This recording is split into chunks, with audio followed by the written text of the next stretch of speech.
ఎవరైతే మారు మనసు పొందలేదో, బాప్తిస్మం పొందలేదో, ఇదే పిలుపు. నీ జీవితాన్ని ఈరోజు నా దేవుని చేతికి అప్పచెప్పు. నీ పరిస్థితులన్నిటినీ రూపాంతరపరుచుకో. క్రొత్త జన్మ అనుభవంలోనికి రా. ఆ బలహీనతలని, ఆ పాపాలని వదిలేయి. శాపం నుంచి నీ కుటుంబాన్ని విడిపించుకో. నేడే రక్షణ దినం, ఇదే అనుకూల సమయం. పెద్ద పోరాటం జరిగింది ఇప్పుడు వాళ్ళ మనసుల్లో. ఒక మనసేమో తర్వాత తీసుకుంది కానిలే, దేవుని మనసేమో పిచ్చిదా, నాకు పోతే టైం రాదుదా, ఎప్పుడో తెలియదు. ప్రభు రాకడా, ప్రాణం పోకడా ఎప్పుడో తెలియదు. రా లే, పరిశుద్ధాత్మ బలవంతో పెట్టాడు.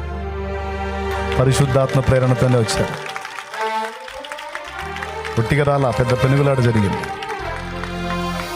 కొంతమంది భయపడి ఆగారు, కొంతమంది బట్టలు లేవని ఆగారు. అన్నిటినీ తెగించేదిగో దేవుడు ముందుకు తీసుకుని వచ్చాడు.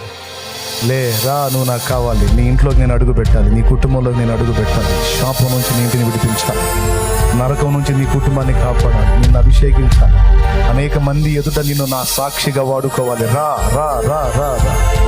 నా రక్తం నీ కోసమే చిందాను, నా రక్తం నీ కోసమే చిందాను. నీ కోసమే, నీ పాపాల కోసమే నా ప్రాణం పెట్టాను. నీ కోసమే సిలువను పడ్డాను. నీ కోసమే నా చేతుల్లో శీలలు, నీ కోసమే నా కాళ్ళలో శీలలు, నీ కోసమే నా ప్రక్కలో బల్లెపు పోటు. నా కుమారి, నా కుమారుడా రా, నీ కోసమే. ఈ కూటమి ఏర్పరిచింది నీ కోసమే. ఎక్కడో ఉన్న నా కుమారుని ఇక్కడ దాకా ఈ పొలాల మీదకి తెప్పించింది నీ కోసమే. నువ్వు అక్కడికి పోతే వాడు చిక్కడ నీ కోసమే రప్పించాను వాడిని ఈ పొలాల మీదకి రా అని నా తండ్రి మాట్లాడితే వచ్చారు వీళ్ళు.